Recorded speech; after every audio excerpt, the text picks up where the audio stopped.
बरसाना के निकट एक छोटा सा गांव था। ये गांव अपनी सादगी और राधा कृष्ण की भक्ति के लिए जाना जाता था। यहाँ की गलियां मिट्टी की थीं और हर सुबह हवा में राधा कृष्ण के भजनों की मधुर ध्वनि गूंजती थी। गांव के बीचों बीच एक छोटा सा मंदिर था जहां राधा कृष्ण की मूर्तियां विराजमान थी और भक्त सुबह शाम वहां भजन कीर्तन करते। इसी गांव में सरला अपने छोटे से कच्चे मकान में रहती थी। सरला एक 35 वर्षीय साधारण गृहिणी थी जिसका चेहरा सादगी और भक्ति से दमकता था, लेकिन उसकी आंखों में एक गहरी उदासी छिपी थी जो उसके जीवन की कठिनाइयों की कहानियां कहती थी। सरला का पति रमेश एक मेहनती व्यक्ति था जो गांव के छोटे से बाजार में कपड़े की दुकान चलाता था। वो सुबह से रात तक दुकान पर बैठता, ग्राहकों से मोलभाव करता और पुराने कपड़ों को सस्ते दामों में बेचता, लेकिन उसकी कमाई इतनी कम थी कि परिवार की बुनियादी जरूरतें भी पूरी करना मुश्किल था। घर में कई बार राशन खत्म हो जाता और बच्चों के लिए नए कपड़े या स्कूल की किताबें खरीदना एक सपने जैसा था। सरला और रमेश के 2 बच्चे थे, 10 साल का बेटा गोपाल और 7 साल की बेटी राधिका। गोपाल एक चंचल और जिज्ञासु बालक था जो अपनी मां की तरह राधा कृष्ण की कहानियों में खोया रहता। वह अक्सर अपनी मां से सवाल करता, मां, राधा रानी कैसी दिखती हैं? क्या वे सच में हमें देखती हैं?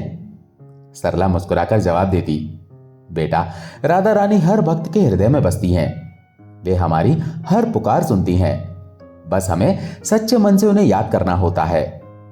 राधिका थोड़ी शांत और मासूम थी। उसकी मुस्कान में एक अनोखी मिठास थी जो सरला के मन को सुकून देती, लेकिन राधिका की तबीयत अक्सर कमजोर रहती थी। उसे बार बार बुखार हो जाता और डॉक्टर की फीस और दवाइयों का खर्च सरला के लिए भारी पड़ता। सरला का दिन सुबह जल्दी शुरू होता। वो अपने घर के छोटे से आंगन में बने मंदिर में राधा कृष्ण की मूर्ति के सामने दीप जलाती, ताजे फूल चढ़ाती और भक्ति भरे भजन गाती। उसकी आवाज इतनी मधुर थी कि पड़ोसी अपनी खिड़कियां खोलकर सुनने लगते। वो गाती, कन्हैया ले चल परली पार, सांवरिया ले चल परली पार, जहां विराजे राधा रानी, जहां विराजे राधा रानी, अलबेली सरकार नैया ले चल परली पार। गाते गाते उसकी आंखें नम हो जाती और वो राधा रानी से अपने परिवार की खुशी और बच्चों की सेहत मांगती। गांव में कुछ लोग सरला की सादगी और भक्ति की तारीफ करते तो कुछ उसकी गरीबी का मजाक उड़ाते। एक दिन पड़ोसन कमला सरला के घर आई। वो एक तेज तर्रार और व्यवहारिक सोच वाली महिला थी जो हमेशा सरला को कुछ न कुछ ताना देती। उसने सरला से कहा, सरला, तू हर दिन राधा राधा जपती रहती है, लेकिन देख तेरी हालत, न अच्छा घर, न बच्चों के लिए अच्छे कपड़े, न ठीक से खाना। क्या मिलता है तुझे इस भक्ति से? सरला ने शांत स्वर में जवाब दिया, कमला दीदी, राधा रानी मेरे साथ हैं। भले ही मेरे पास धन दौलत ना हो, लेकिन मेरे मन में शांति है। धन तो आता जाता रहता है, लेकिन भक्ति का सुकून हमेशा रहता है। कमला ने व्यंग भरी हंसी के साथ कहा, शांति से पेट नहीं भरता सरला, कुछ व्यवहारिक सोच, वरना तेरा ये जीवन दुखों में ही कट जाएगा। कमला की बातें सुनकर सरला चुप रही, लेकिन उसके मन में एक हल्की सी टीस उठी। वो सोचने लगी, क्या मेरी भक्ति व्यर्थ है? क्या राधा रानी मेरी पुकार नहीं सुनती? उस रात जब पूरा परिवार सो गया, सरला अपने मंदिर में बैठकर रोने लगी। उसने राधा रानी की मूर्ति के सामने हाथ जोड़े और बोली, हे मां राधा, मैं तो तुम्हारी शरण में हूं। मेरे परिवार की रक्षा करना, मेरे बच्चों को सुखी और स्वस्थ रखना। मुझे विश्वास है कि तुम हर पल मेरे साथ हो, लेकिन कभी कभी मन डगमगा जाता है। कृपा करो मां। उसकी प्रार्थना में इतनी भावुकता थी कि आंसू लगातार बह रहे थे। वो रात भर जागकर भजन गाती रही और सुबह होने तक उसके मन में एक अजीब सी शांति आ गई। उसे लगा जैसे राधा रानी ने उसकी पुकार सुन ली हो। अगली सुबह हवा में हल्की ठंडक थी और पक्षियों की चहचहाहट से वातावरण मनमोहक लग रहा था। सरला अपने आंगन में झाड़ू लगा रही थी। तभी साधारण वेशभूषा में एक स्त्री उसके घर के सामने रुकी। वो कोई 50-55 वर्ष की दिख रही थी। उसने सादी सी सफेद साड़ी पहनी थी जिसके किनारे पर हल्की गुलाबी कढ़ाई थी। उसके माथे पर छोटी सी लाल बिंदी थी और चेहरे पर एक सौम्य मुस्कान थी। उसकी आंखों में एक गहरी चमक थी जो किसी को भी अपनी ओर आकर्षित कर लेती। उसने सरला को देखकर मुस्कुराते हुए कहा, बेटी, मुझे थोड़ा पानी मिलेगा? लंबी यात्रा से थक गई हूं। सरला ने तुरंत एक गिलास पानी लाकर दिया। पानी पीते हुए उस स्त्री ने सरला की ओर देखा और बोली, तेरा चेहरा उदास क्यों लग रहा है बेटी? क्या कोई परेशानी है? सरला थोड़ी हिचकिचाई लेकिन फिर बोली, कुछ नहीं माई, बस जीवन की छोटी मोटी परेशानियां हैं। बच्चे छोटे हैं, पति की कमाई कम है और मेरी बेटी की तबीयत अक्सर खराब रहती है, लेकिन राधा रानी पर भरोसा है। उस स्त्री ने हल्के से मुस्कुराते हुए कहा, मेरा नाम राधा है। मैं बरसाना की इस पावन धरती पर राधा रानी के दर्शन करने आई हूं। बहुत दूर से आई हूं। तुम्हें अगर कोई आपत्ति ना हो तो मैं तुम्हारे यहां थोड़ी देर आराम कर लूं। सरला को उसका नाम सुनकर एक अजीब सा सुकून मिला। वो बोली, माई, आपका नाम राधा है? कितना सुंदर नाम है। आइए, घर के अंदर आइए, मैं आपको चाय बनाकर देती हूं। राधा अंदर आई और सरला के बच्चों से मिली। गोपाल ने उत्साह से पूछा, माई, आप राधा रानी की कोई कहानी जानती हैं? राधा ने हल्के से हंसते हुए गोपाल को अपने पास बिठाया और बोली, बेटा, राधा रानी की कहानियां तो अनंत हैं। सुनो, एक बार एक भक्त था जो हर दिन राधा रानी को पुकारता था। वो गरीब था लेकिन उसका विश्वास अटल था। एक दिन राधा रानी स्वयं उसके पास आईं और उसके सारे दुख हर लिए। विश्वास से सब कुछ संभव है बेटा।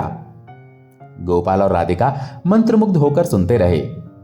राधिका ने शर्माते हुए पूछा, माई, क्या राधा रानी मेरे जैसे बच्चों को भी सुनती हैं? राधा ने उसे प्यार से गले लगाया और बोली, बेटी, राधा रानी हर किसी को सुनती हैं, चाहे वो बच्चा हो या बड़ा। बस उन्हें सच्चे मन से पुकारो। सरला इन संवादों को सुनकर भावुक हो गई। उसने राधा से पूछा, माई, आप कहां से आई हो? आपका परिवार कहां है? राधा ने शांत स्वर में जवाब दिया, बेटी, मेरा परिवार तो सारी दुनिया है। जहां भक्त पुकारते हैं वही मेरा घर बन जाता है। मैं तो बस राधा रानी की दासी हूं। सरला के मन में राधा के लिए गहरा सम्मान जागा। उसने कहा, माई, अगर आपको कोई आपत्ति ना हो तो कुछ दिन मेरे घर रुक जाइए। मुझे आपकी बातों से बहुत सुकून मिलता है। मेरे पति काम पर चले जाते हैं और मैं सारा दिन अकेली रहती हूं और आपका साथ मेरे लिए आशीर्वाद जैसा है। राधा ने सिर हिलाकर सहमति दी और बोली, ठीक है बेटी, अगर तेरे मन को शांति मिलती है तो मैं रहूंगी, लेकिन याद रख, सच्ची शांति तो राधा रानी की भक्ति से मिलती है। उस दिन से राधा सरला के घर में रहने लगी। सरला को लगा जैसे कोई फरिश्ता उसके घर आ गया हो। राधा के आने के बाद सरला के घर में एक नई ऊर्जा और शक्ति का संचार होने लगा। राधा हर काम में सरला की मदद करने लगी। वो सुबह जल्दी उठकर आंगन साफ करती, खाना बनाने में हाथ बटाती और बच्चों को स्कूल के लिए तैयार करती। उसकी हर हरकत में एक अनोखी सादगी और प्रेम था। वो बच्चों को राधा कृष्ण की कहानियां सुनाती, जिनमें राधा रानी की भक्ति और प्रेम की महिमा होती। एक शाम गोपाल ने राधा से पूछा, माई, राधा रानी कृष्ण से इतना प्रेम क्यों करती थी? राधा ने भावुक होकर जवाब दिया, बेटा, प्रेम तो बिना शर्त होता है। राधा रानी का प्रेम कृष्ण के लिए इतना गहरा था कि वे खुद को कृष्ण से अलग नहीं समझती थी। प्रेम में समर्पण है, त्याग है और अनंत खुशी है। प्रेम वो शक्ति है जो हर दुख को हर लेता है। राधिका, जो थोड़ी शर्मीली थी, राधा के पास बैठकर बोली, माई, मुझे रात में डर लगता है। क्या राधा रानी मेरे साथ सोती हैं? राधा ने उसे गले लगाकर कहा, बेटी, राधा रानी हर पल तेरे साथ हैं। जब भी डर लगे बस उनका नाम ले, सारा डर भाग जाएगा। सरला इन संवादों को सुनकर भावुक हो जाती। वो सोचती, ये माई कितनी दयालु है, जैसे राधा रानी खुद मेरे घर में आ गई हो। एक दिन जब सरला बाजार से सब्जियां लेकर लौट रही थी, तभी तेज बारिश शुरू हो गई। वो पूरी तरह भीग चुकी थी और ठंड से कांप रही थी। घर पहुंचकर वो बीमार पड़ गई। उसका शरीर बुखार से तप रहा था और वो बिस्तर से उठ भी नहीं पा रही थी। राधा ने तुरंत उसे बिस्तर पर लेटाया और हल्दी वाला दूध बनाकर पिलाया। सरला ने कमजोर आवाज में कहा, माई, आप इतनी मेहनत क्यों कर रही हो? मैं ठीक हो जाऊंगी। राधा ने आंखों में करुणा भरकर जवाब दिया, बेटी, सेवा से बड़ा कोई धर्म नहीं। तू मेरी बेटी जैसी है, तुझे तकलीफ में कैसे छोड़ दूं? राधा रानी हमें सिखाती हैं कि प्रेम सेवा में है। उस रात राधा सरला के पास बैठकर भजन गाती रही। वो गा रही थी, राधे राधे जपो, चिंता मिटे सारी। सरला की आंखों से आंसू बहने लगे। वो बोली, माई, आप मेरे लिए मां जैसी हो। राधा रानी ने ही आपको मेरे पास भेजा है। राधा ने मुस्कुराकर कहा, बेटी, राधा रानी हर भक्त के पास किसी न किसी रूप में आती हैं, बस विश्वास रख। अगले दिन सुबह सरला का बुखार उतर गया। उसने राधा का हाथ पकड़कर कहा, माई, आप मेरे लिए भगवान का आशीर्वाद हो। राधा ने सिर्फ मुस्कुराकर सिर हिलाया। कुछ दिनों बाद एक ऐसी घटना घटी जिसने सरला के विश्वास को और गहरा कर दिया। उसकी छोटी बेटी राधिका की तबीयत अचानक बहुत खराब हो गई। वो तेज बुखार से तप रही थी और उसका शरीर कमजोर पड़ गया था। सरला उसे गांव के छोटे से अस्पताल ले गई, जहां डॉक्टर ने कहा, राधिका को कोई गंभीर संक्रमण हो गया है, इसे जल्दी से शहर के बड़े अस्पताल ले जाओ, नहीं तो खतरा हो सकता है। डॉक्टर ने कुछ महंगी दवाइयां लिखी, जिन्हें खरीदने के लिए सरला के पास पैसे नहीं थे। रमेश ने अपनी सारी जमा पूंजी निकाल ली, लेकिन वो भी काफी नहीं थी। सरला रात रात भर राधिका के सिर पर गीली पट्टी रखकर जागती और रोते हुए राधा रानी से प्रार्थना करती, हे मां, मेरी बेटी को बचा लो, वो मेरी जान है, उसे कुछ मत होने दो। राधिका की हालत देखकर गोपाल भी डर गया था। वो अपनी मां से लिपटकर रोता और कहता, मां, राधिका को कुछ नहीं होगा ना? सरला उसे गले लगाकर कहती, बेटा, राधा रानी सब ठीक कर देंगी। राधा, जो सरला के साथ हर पल थी, इस संकट में उसका सबसे बड़ा सहारा बनी। वो राधिका के पास बैठकर उसका हाथ थामे रहती और उसे कहानियां सुनाती। राधिका की आंखें बंद थीं, लेकिन राधा की आवाज सुनकर वो थोड़ा हिलती। एक रात जब राधिका का बुखार बहुत तेज था, सरला टूट चुकी थी। वो रोते हुए राधा से बोली, माई, मेरी बेटी, मैं क्या करूं? डॉक्टर कहते हैं कि अस्पताल ले जाओ, लेकिन पैसे कहां से लाऊं? राधा ने सरला को गले लगाया और कहा, बेटी रो मत, राधा रानी सब ठीक कर देंगी, मैं तेरे साथ हूं। चल, मैं कुछ जड़ी बूटियां लाती हूं जो बुखार उतार देंगी। राधा बाहर गई और कुछ जड़ी बूटियां लेकर आई। उसने उन्हें उबालकर एक काढ़ा बनाया और राधिका को पिलाया। वो रात भर जागकर राधिका की देखभाल करती रही, उसके माथे पर ठंडी पट्टी रखती और भजन गाती। सुबह होने तक राधिका का बुखार कम हो गया और उसकी आंखें खुल गईं। वो धीरे से बोली, मां, माई। सरला ने राधिका को गले लगाया और रोते हुए राधा के चरण छुए। वो बोली, माई, आपने मेरी बेटी की जान बचाई। आप कौन हैं? आप में तो राधा रानी की शक्ति है। राधा ने भावुक होकर कहा, बेटी, मैं तो बस एक साधारण स्त्री हूं, ये सब राधा रानी की कृपा है। प्रेम और विश्वास से चमत्कार होते हैं। राधिका के ठीक होने के बाद सरला ने राधा से कहा, माई, आप मेरे लिए देवी हैं, आपने मेरी बेटी को नया जीवन दिया। राधिका ने भी राधा के गले लगकर कहा, माई, आप मेरी दूसरी मां हो, मैं आपको कभी नहीं भूलूंगी। राधा ने उसे आशीर्वाद दिया और कहा, बेटी, राधा रानी तेरी रक्षा करेंगी, बस उनका नाम लेती रहे। इस घटना ने सरला के मन में राधा के प्रति अटूट श्रद्धा जगा दी। वो सोचती, राधा माई ने मेरी बेटी को बचाया, ये सब राधा रानी की कृपा है। राधिका के ठीक होने के बाद सरला को कुछ राहत मिली, लेकिन जीवन के संकट कम नहीं हुए। कुछ महीनों बाद रमेश का व्यापार अचानक ठप हो गया। उसका एक बड़ा सौदा रद्द हो गया और वो भारी कर्ज में डूब गया। कर्जदाता हर दिन घर आकर धमकी देते, रमेश, अगर पैसे नहीं चुकाए तो तेरे घर को बेच देंगे। घर में राशन खत्म हो रहा था और बच्चों की स्कूल फीस भी बाकी थी। सरला रात रात भर रोती और राधा रानी से प्रार्थना करती, हे मां, हमें इस संकट से निकालो, मेरे बच्चों को भूखा न सोना पड़े। राधा हर पल सरला के साथ थी। वो उसे हिम्मत देती और कहती, बेटी, संकट जीवन का हिस्सा है, लेकिन वे हमें मजबूत बनाते हैं। राधा रानी पर विश्वास रख। एक दिन जब सरला बहुत परेशान थी, उसने रोते हुए राधा से कहा, माई अब क्या होगा, बच्चों को भूखा कैसे सोने दूं? राधा ने सरला का हाथ थामकर कहा, बेटी चल मेरे साथ बरसाना के राधा रानी मंदिर, वहां प्रार्थना करेगी, सब ठीक हो जाएगा। वे दोनों मंदिर गए। मंदिर का वातावरण शांत और पवित्र था। सरला ने राधा रानी की मूर्ति के सामने घंटों रो रोकर प्रार्थना की। वो बोली, हे मां, मेरे परिवार को बचा लो, हमें इस अंधेरे से निकालो। राधा ने भी उसके साथ भजन गाए, राधा रानी दया करो, भक्तों की पुकार सुनो। मंदिर से लौटते समय रमेश ने सरला को बताया कि एक पुराना ग्राहक अचानक दुकान पर आया और उसने एक बड़ा ऑर्डर दिया। यह ऑर्डर इतना बड़ा था कि उससे रमेश का सारा कर्ज चुक सकता था। सरला की आंखों में खुशी के आंसू थे। उसने राधा को गले लगाकर कहा, माई ये सब आपकी वजह से हुआ है, आप मेरे लिए फरिश्ता बनकर आई हो। राधा ने सिर्फ मुस्कुराकर कहा, बेटी ये सब राधा रानी की कृपा है, तेरा विश्वास ही तेरा सबसे बड़ा धन है। कुछ समय बाद गांव में एक और बड़ा संकट आया। भारी बारिश के कारण नदी में बाढ़ आ गई। गांव के कई घर डूबने लगे और सरला का कच्चा मकान भी खतरे में था।